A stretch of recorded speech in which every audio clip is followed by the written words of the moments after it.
आज मैं आपके साथ डिस्कस करूंगा action of nitric acid on metals. ठीक है बेटा, ध्यान से समझना, बहुत आसान है। एक्शन ऑफ नाइट्रिक, रट्टा नहीं लगाना, बहुत कम पूछते हैं इम्तिहान में जी। On metals, almost all the metals, almost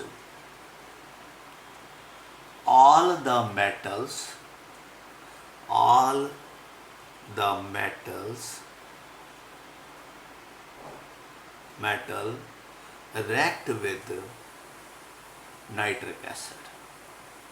almost हर एक मेटल ना बेटा नाइट्रिक एसिड से रिएक्ट करती है, एक्सेप्ट गोल्ड एंड प्लेटिनम, ये आपका नोबल मेटल। ठीक है, इनको छोड़ के बाकी सभी जो हैं वो मेटल से रिएक्ट करते हैं, तो नाइट्रिक एसिड से रिएक्ट करते हैं। तो फर्स्ट हैं metals which are more electropositive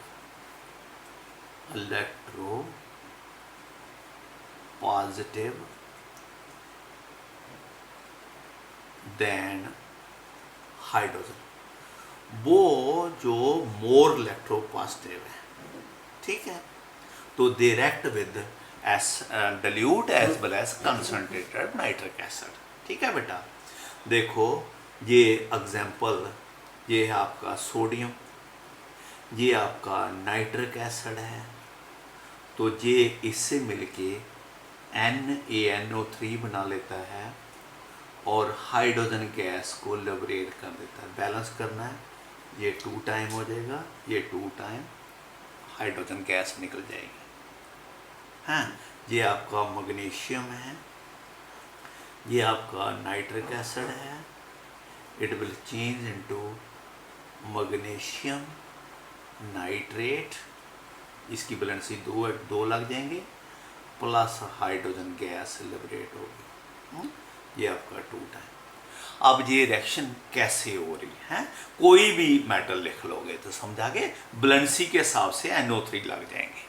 ठीक है, इसका बेसिक क्या रीज़न है, हाइड्रोजन क्या है, मैंने क्यों लिखा मोर इलेक्ट्रोपॉजिटिव। देखो सपोज ये सोडियम, ये नाइट्रिक एसिड है, HON डबल बॉन्ड O, ऐसे लिखते हैं नाइट्रिक एसिड को, HNO3। जब आपने ये सोडियम मेटल देखा तो सोडियम मोर इलेक्ट्रोपॉजिटिव है, जहाँ से ये इलेक्ट्रॉन ऐसे के H पॉजिटिव हो जाता है, और ये सोडियम अपना इलेक्ट्रॉन ना H को दे देता है। तो इसकी वजह, जब सोडियम इलेक्ट्रॉन देगा इसको H को, तो सोडियम के ऊपर चार्ज क्या आ जाएगा, पॉजिटिव। ठीक है ना, ये सोडियम के पास, सोडियम की कॉन्फ़िगरेशन क्या आती है, 281। ये आप इसका अपना एक इलेक्ट्रॉन जो है वो H पॉजिटिव को दे देगा, क्योंकि H पॉजिटिव हो गया ना, तो फिर ये सोडियम क्या बन जाएगा, पॉजिटिव, और उसके साथ ये जो पीछे बच गया वो क्या बन गया, NO3, वो क्या है, नेगेटिव। ठीक है, ये आपका Na पॉजिटिव बन गया, NO3, पीछे क्या बचेगा, H पॉजिटिव। H पॉजिटिव को इलेक्ट्रॉन मिल गया, वो क्या बन गया बेटा, हाइड्रोजन एटम। जब हाइड्रोजन एटम बहुत सारे प्रोड्यूस होंगे तो वो हाइड्रोजन एटम आपस में कंबाइन करके हाइड्रोजन मॉलिक्यूल बना लेंगे, तो फिर ये 2 हो जाएगा। ठीक है, और ये भी 2 हो जाएगा, और 2 हाइड्रोजन है तो सोडियम तो 1 इलेक्ट्रॉन दे सकता है, ये भी 2 हो जाएगा।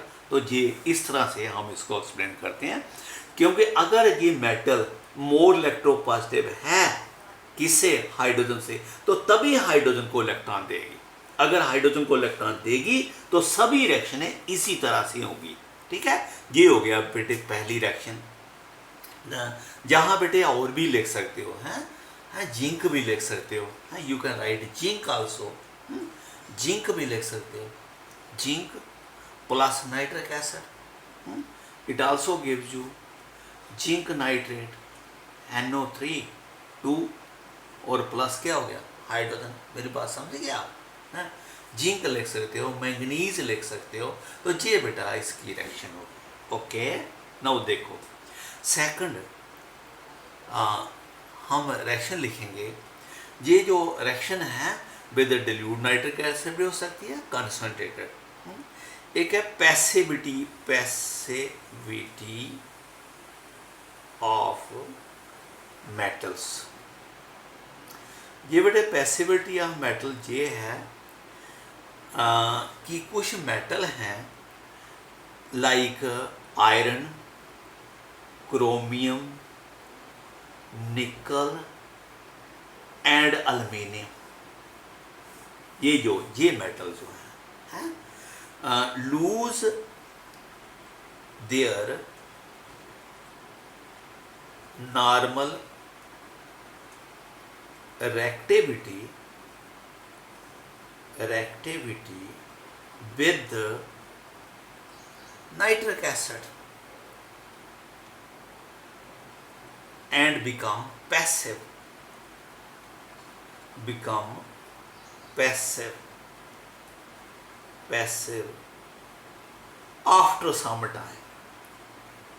after some time a reaction with nitric acid. मेरी बात समझेंगे आप? थोड़ी देर नाइट्रिक एसिड के साथ रिएक्ट करते हैं, बाद में वो नाइट्रिक एसिड से रिएक्ट करना बंद कर देते हैं। ठीक है, दिखाता हूँ क्यों। रीज़न ये है कि ये जो जैसे आयरन है, ये नाइट्रिक एसिड से रिएक्ट करके ये बना लेता है एक दो तरह के FeO भी बनाता है, Fe2O3 भी बना लेता है। ये Fe3O4 हो गया ना टोटल, और प्लस NO2 गैस निकलती है और प्लस वाटर। ये आपका आयरन का पीस है। ये आयरन की बात भी कर सकते हो, क्रोमियम की भी, निकल की भी और एल्यूमिनियम। याद रखना इन्हीं से पैसिविटी होती है। तो ये नाइट्रिक एसिड से रिएक्ट करते हैं, नाइट्रिक एसिड इन पे अटैक करता है। ये आपका आयरन है। ठीक है, तो रिएक्शन होती है। थोड़ी देर के बाद जब रिएक्शन होती है तो ये ऑक्साइड बन जाता है और ये ऑक्साइड सरफेस पर आ जाता है, मेटल के सरफेस पर आ जाता है, तो एक लेयर बना लेता है। वो लेयर बनने से अब नाइट्रिक एसिड जो है, जो आपका नाइट्रिक एसिड है, वो आयरन तक नहीं पहुंच पाता और इनके साथ रिएक्ट नहीं करता। तो इसकी वजह से ये मेटल जो है that become passive towards nitric acid. आप मेरी बात समझिए, ये मेटल है, ये मिलके उसने ऑक्साइड बना लिया, ऑक्साइड मेटल के सरफेस पर आ जाता है। अब नाइट्रिक एसिड जो है वो नाइट्रिक एसिड जो है वो आयरन तक नहीं पहुंच पाता, क्योंकि उसके आगे पीछे ऑक्साइड है।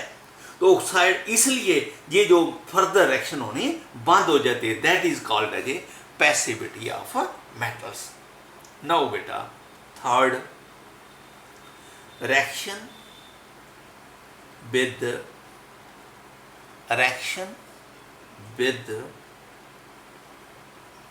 less electropositive less electropositive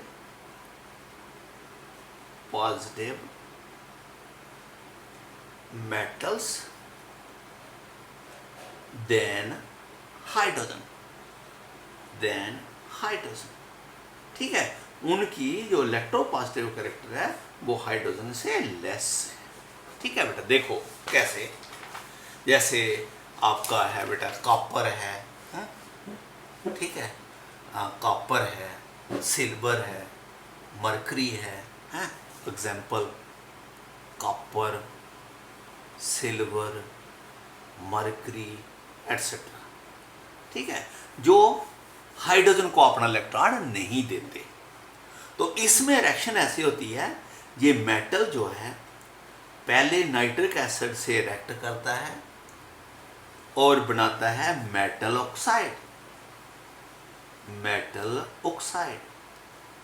और प्लस क्या बनेगा, NO2 बनेगा या NO बनेगा। अगर कंसंट्रेटेड होगा तो NO2 बनेगा, डाइल्यूट हो तो NO बनेगा। और प्लस क्या रिलीज करता है, वाटर। यहाँ हाइड्रोजन नहीं रिलीज करता बेटा, ठीक है, जहाँ वाटर रिलीज होता है। तो एग्जाम्पल लेता हूँ बेटा, ये है कॉपर, इंटरेक्ट विद नाइट, पहले नाइट्रिक एसिड लिखता हूँ जी HNO3। सपोज आपने कंसनट्रेटेड ले लिया तो फिर यह क्या प्रोड्यूस करेगा, NO2 वाटर नेसेंट ऑक्सीजन ये बनाएगा। तो ये आपका 2 टाइम है, ये 2 टाइम है, रिएक्शन बैलेंस होगी। कॉपर जो है वो इस ऑक्सीजन को ले लेगा और क्या बना लेगा, क्यूप्रिक ऑक्साइड CuO, ठीक है। ये जो CuO है ये बेसिक है, ठीक है। तो बेस हमेशा रिएक्ट करते हैं किससे, एसिड से। तो it will react with nitric acid, तो क्या बना लेगा, CuNO3 ट्वाइस, ये बना लेगा CuNO3 ट्वाइस। ये दो हो गए, 2 हाइड्रोजन और ऑक्सीजन मिलके क्या बना गया, वाटर। ये रिएक्शन होगी बेटा ओवरऑल।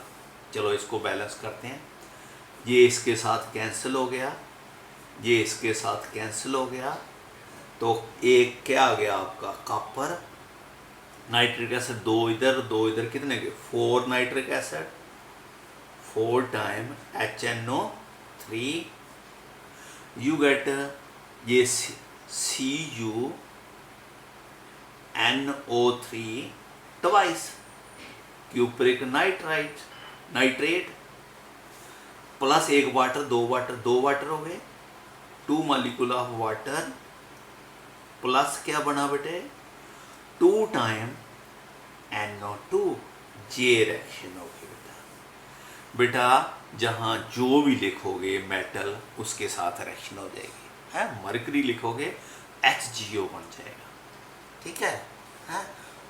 सिल्वर लिखोगे Ag2O बन जाएगा, जो लिखोगे, ठीक है।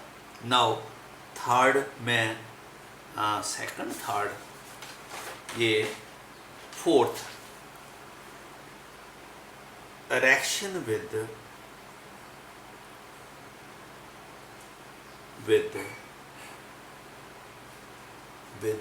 Noble metals. नोबल मेटल के साथ नाइट्रिक एसिड डायरेक्टली रिएक्ट नहीं करता, ठीक है। एक्वारिजिया कहते हैं इसको, गोल्ड का सॉल्वेंट बेटा, 3 part HCl and 1 part nitric acid, इसको हम वाटर सॉल्वेंट, गोल्ड सॉल्वेंट बोलते हैं बेटा, है। It reacts with nitric acid, reacts with noble metals also, ये बेटा नोबल मेटल के साथ भी रिएक्ट कर जाता है। समझा गई मेरी बात? देखो कैसे, ये जो 3 टाइम HCl है और ये 1 टाइम नाइट्रिक एसिड जो है, ये आपस में रिएक्ट करते हैं और रिएक्ट करके बना लेते हैं NOCl nitrosyl chloride plus 2 molecule of water plus 2 chlorine atom, ये बन जाते हैं बेटे। ये एक्वारिजिया में ये आपस में रिएक्ट करके ये बना लेते हैं, इसको हम बोलते हैं एक्वारिजिया,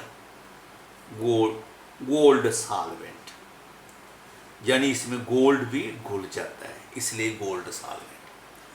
गोल्ड आपका इस Cl से मिलके AuCl3 बना लेता है, ये 3 टाइम हो गया।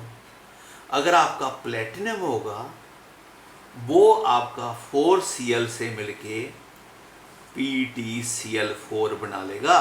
तो बेटा ये जितने इधर चाहिए इसको उसके मुताबिक बैलेंस कर लेंगे। समझाइए मेरी बात? ये बन गया, इसको बोलते हैं एरिक क्लोराइड, ये आपका एरिक क्लोराइड बन गया, क्लोराइड। और ये आपका प्लेटिनिक क्लोराइड बोलते हैं इसको, प्लेटिनिक क्लोराइड। पता है क्यों क्यों कह रहे हैं? क्योंकि ये PtCl2 भी होता है, वो प्लेटिनस हो गया, ये प्लेटिनिक हो गया, है, AuCl भी होता, वो एरोस क्लोराइड हो गया, ये AuCl3 हो गया, ये एरिक क्लोराइड हो गया। और ये AuCl3 जो है further combined with HCl and changes into HAuCl4, इसको बोलते हैं एरोक्लोरिक एसिड, एरोक्लोरिक एसिड। सालोबल है बेटा जी, ये बेटा सालोबल हो जाता है। इसी तरह से PtCl4 also react with HCl gives you H2P2Cl4। PtCl4 तो आगे था, 6 हो गया, ये 2 टाइम, ये PtCl4 तो आगे है ना, ये 2 टाइम है, ये बन गया H2PtCl। इसको बोलते हैं क्लोरोप्लेटिनिक एसिड, क्लोरोप्लेटिनिक एसिड, प्लेटिनिक एसिड। ये दोनों सॉल्युबल है बेटे। तो आपका गोल्ड भी, इसको भी हमने रिएक्ट करवा दिया, किससे? नाइट्रिक एसिड से, लेकिन इनडायरेक्टली, लेकिन डायरेक्ट नाइट्रिक एसिड से नहीं, विद एक्वारेजिया। आपने, अब मैं आपकी नॉलेज में थोड़ा ऐड करूंगा, गोल्ड क्लीनिंग करते हैं बेटे, गोल्ड क्लीनिंग। बहुत सारे लोग बाजार में आते हैं, बाजार में बैठे हुए हैं, और घरों घरों में भी लोग आते हैं कि गोल्ड साफ करवा लो। तो उन्होंने साफ कैसे करना, उन्होंने ये एक्वारेजिया लिखा बनाया होता है, 3 time HCl 1 time nitric acid. तो वो आपकी रिंग जो भी होगी उसमें डिप करेंगे, तो डिप करने से साइडों से सब बाहर वाली लेयर उसकी निकल के इसमें डिजॉल्व हो जाएगी, और फिर वो अंदर से शाइन करती हुई दिखेगी। लेकिन आपका बहुत सारा गोल्ड जो है वो इसमें सोल्यूशन में चला जाएगा, है। तो बहुत सारे लोग आएंगे गोल्ड को साफ करवाएंगे, लेकिन वो उनका कुछ गोल्ड जो है वो इसमें रह जाएगा, गोल्ड उनका साफ हो जाएगा। वो सारा दिन करते हैं और घर जाके उसमें से गोल्ड को निकाल लेते हैं। तो इसलिए गोल्ड जब भी आप जाते हैं साफ करवाने, ध्यान रखें बेटा। ओके, तो दिस इज ऑल बेटा reaction of nitric acid. Okay.